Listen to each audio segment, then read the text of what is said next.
Ladies and gentlemen, boys and girls, it is time for this Thursday's bedtime story. My high school had a second basement. I grew up in a small town in New Jersey and attended the local public high school. It was senior year, and my friend Jack was in charge of setting up chairs for an assembly later that day. I got roped into helping him, but it wasn't too bad because I got to skip my 5th period math class. We eventually ran out of chairs, and one of the janitors gave us a big ring of keys and told us to get the rest out of the basement. Ever since I was a kid, I marveled at those rings with dozens of keys jangling together. They could take you anywhere. Jack made the mistake of letting me carry the keys down to the basement.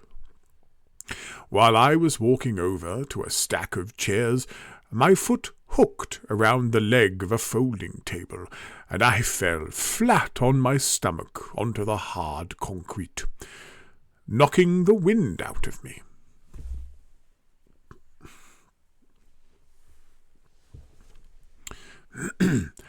The keys skirted across the room and disappeared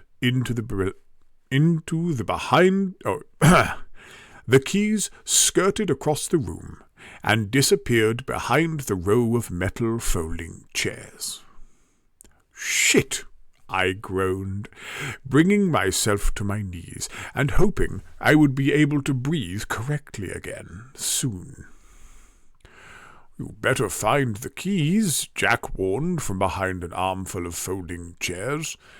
"I'm going to take these upstairs. I'll be back in a moment." Turning on the flashlight on my phone, I crawled around on my hands and knees on the dirty floor. Nothing. With a heavy sigh, I began to move some of the chairs out of the way to search along the edge of the wall. The keys were nowhere to be found. Just when I was about to give up, I saw a hole in the floor about the size of 2 fists, behind where a group of chairs had been. Not wanting to stick my hand into a filthy, strange hole in my school's basement, I set my phone on top of it and took a picture. The angle was awful, but in the corner of the frame I could make out part of the keyring, which had caught on something jutting out from one side of the hole. Begrudgingly, I stuck my hand inside and fumbled around for a little bit until my fingers wrapped around the keys. As I was bringing my hand back up, I felt a stinging pain on the side of my thumb.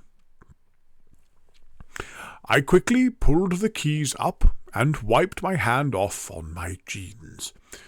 Coating the keys and my hand was a thick grey mucus. I gagged and made a mental note to have Jack return the keys. I discovered that the pain I felt was from a thin, inch-long scratch running up the length of my thumb. I went to delete the picture on my phone when I noticed a blurry object resting at the edge of the photo. It seemed to be a tiny, hand-like structure with a small palm branching off into 3 bony fingers capped with razor-sharp claws. I figured I would take one more picture to prove that my eyes were playing tricks on me, but when I saw the image, it took everything I had to refrain from sprinting upstairs and going home for the day. My phone screen displayed an image of the hole, leading into a small tunnel, which soon opened into a good-sized room below the basement. There were no doors or windows that I could see, and as far as I could guess, the only way in or out of that room was through the hole in the floor. Hundreds of what appeared to be needles poked out from the walls and ceiling. A few reached up into the hole, which is how I must have cut my hand. Just as I was trying to think of a place I could go to get about 6 tetanus shots, I noticed that the large mass on the floor, covered with that grey slime, was actually composed of hundreds or maybe thousands of tiny creatures. They were the same colour as the grey mucus, and had 2 stubby arms and 3 spindly legs that looked more like tendrils. Each one had a wide mouth full of rows of teeth that bore an unsettling resemblance to the needles coming out of the walls. I showed Jack when he came back down, and we grabbed more chairs than was safe to carry up a flight of stairs, and hauled ass out of that basement. We showed our friends the picture, which was then circulated through most of the school, and rumours about the room beneath the basement ran wild in the halls. For weeks I was plagued with recurring nightmares about the hole in the floor. It was always the same. I would find myself in that room in the basement, having lost the keys.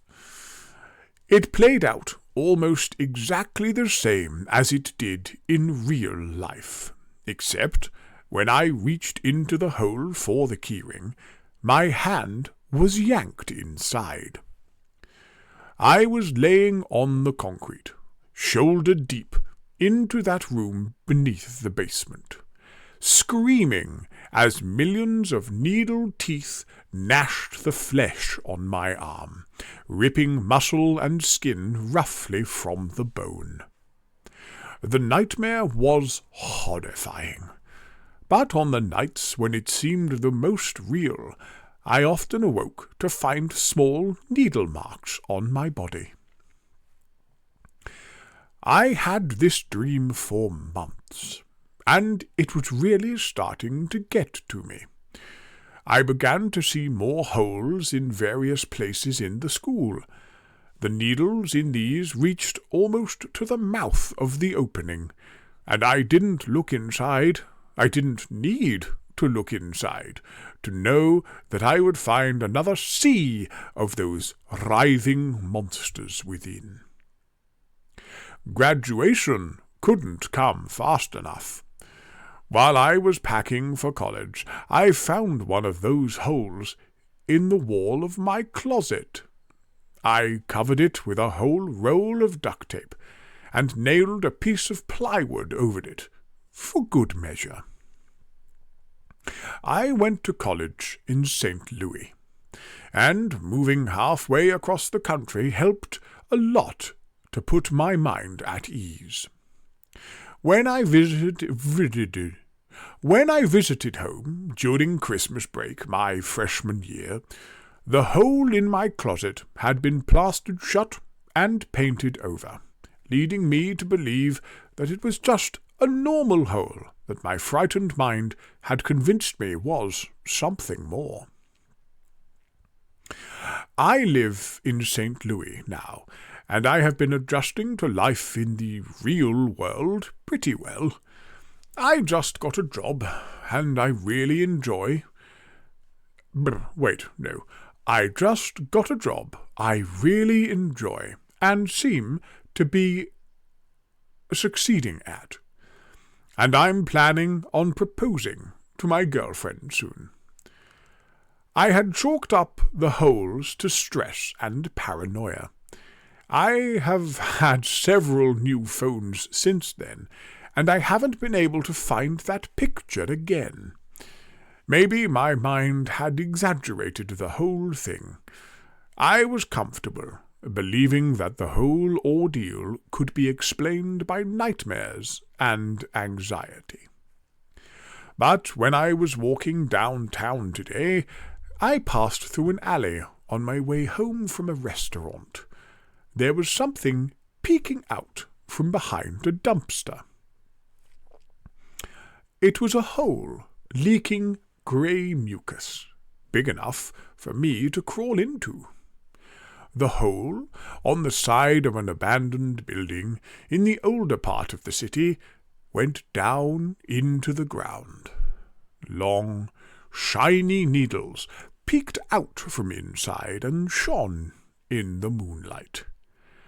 I sprinted all the way home, leaning on the wall to catch my breath. I felt something sharp poke into my back. To my horror, I found a small hole beginning to form on the wall of my kitchen.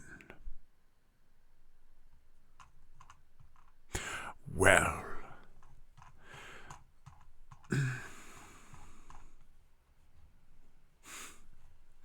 that was My High School Had a Second Basement, recommended by the Elk Lad.